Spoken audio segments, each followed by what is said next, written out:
This is Prep Rally brought to you by West Termite Pest and Lawn. That's 2 down for the Prep football schedule, and what a wacky week it was. Multiple games were either postponed or canceled altogether because of the uptick in COVID-19 cases across the state. The 7A West Conference also took it on the chin last week in games against the 7A Central. Both Bentonville and Springdale Harbor were hammered by Conway and North Little Rock, respectively. Fayetteville lost a tough road game at Owasso, Oklahoma, and Southside fell in a shootout to Greenwood.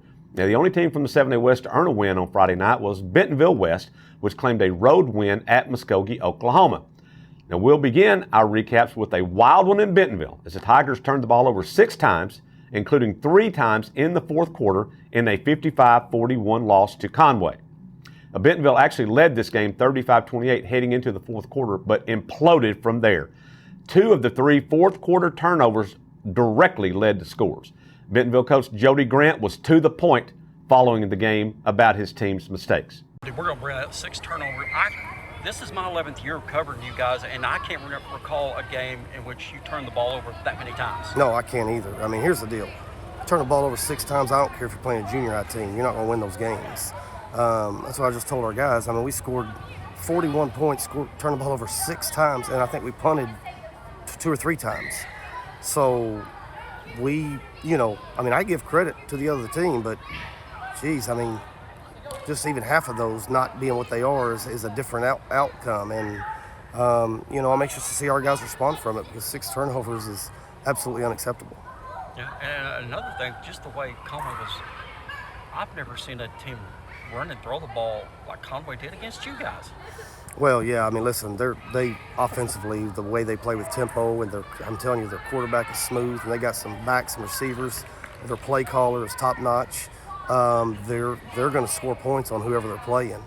And then obviously their defense played really well tonight. So listen, I think going in, a lot of people think Conway wasn't what they've been or whatever. After we studied film on them on Sunday, we knew real quick that we're seeing a Conway team that's going to be in the top 4 when this thing's all said and done.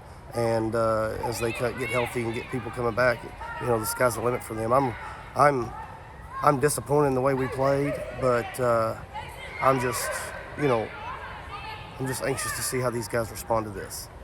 Okay. Down in Little Rock, Springdale Harbor was looking to rebound from an opening loss to McKinney, Texas, but the Wildcats continued to turn the ball over as they did in the opener.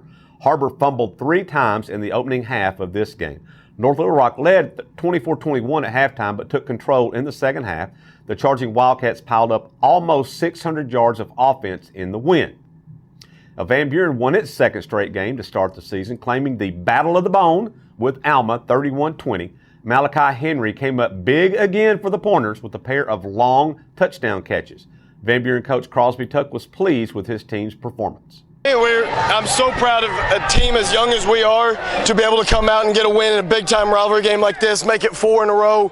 I just couldn't be prouder of these guys. I do think we have more to clean up from this one than we did a week ago. I thought we made a few more mistakes in this one, but I also think that is going to happen in a rivalry game with a team as young as what we have right now.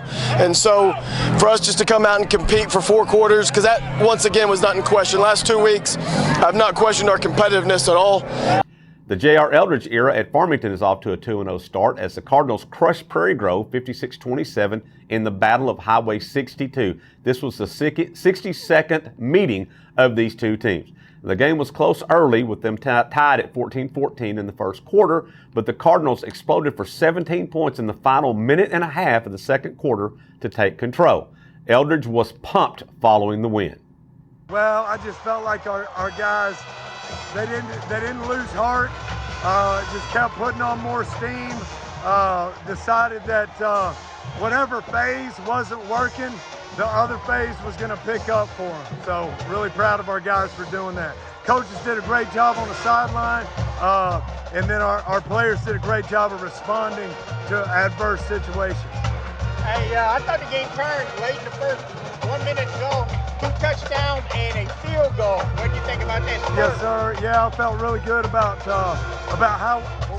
how we were able to finish out that first half and get that field goal before the half was over. Just so thankful we got a bunch of guys that are willing to fight.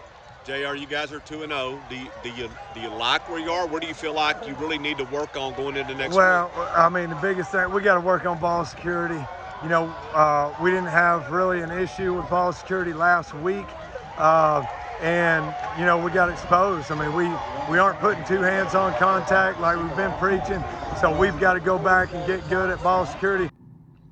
And in the wildest game of the week, Greenwood held off Fort Smith Southside 54-48.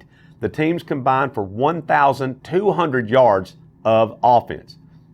Now, you can get even more prep sports news with our weekly Prep Rally podcast that drops on Wednesdays. The Prep Rally podcast can be heard on SoundCloud, Apple, Google Play, Spotify, and Stitcher, so be sure and check that out each week. We also want to let you know about our expanded video highlights that we will have on Friday nights immediately after the games and as part of the digital edition on Saturdays. That's it for this edition of Prep Rally. We'll be back next week as we recap another exciting week of prep sports from across the region. Thanks for watching.